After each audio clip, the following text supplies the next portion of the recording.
चलिए बताइए वह कौन सा जानवर है जिसकी आंखें कभी बंद नहीं होती। जवाब है वो चीज़ है मछली। चलिए बताइए क्या आपको मालूम है वो कौन सी चीज़ है जो पहले से ही खाई हुई होती है।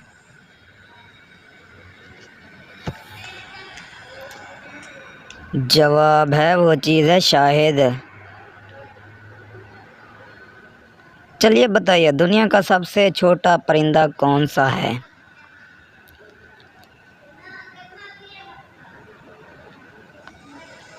जवाब है वो चीज़ है हिमिंग बर्ड। चलिए बताइए जिस्म का वो कौन सा हिस्सा है जो अपना दर्द खुद महसूस नहीं कर सकता।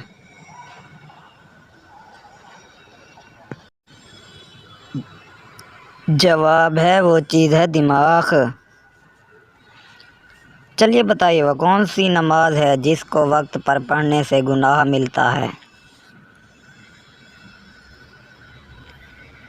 जवाब है वो चीज़ है अरफा के दिन मुज़दलिफ़ा में हाजियों को मगरिब की नमाज मगरिब से में पढ़ने से। चलिए बताइए शराब में कौन सी चीज़ मिलाने से वो हलाल हो जाती है। जवाब है वो चीज़ है मछली, क्योंकि मछली मिलाने से वो हलाल हो जाती है। चलिए बताइए कुरान पाक का नाम कुरान किसने रखा है। जवाब है अल्लाह ताला ने। चलिए बताइए वो क्या चीज़ है जो गर्म होने से पर जम जाती है। जवाब है वो चीज़ है अंडा।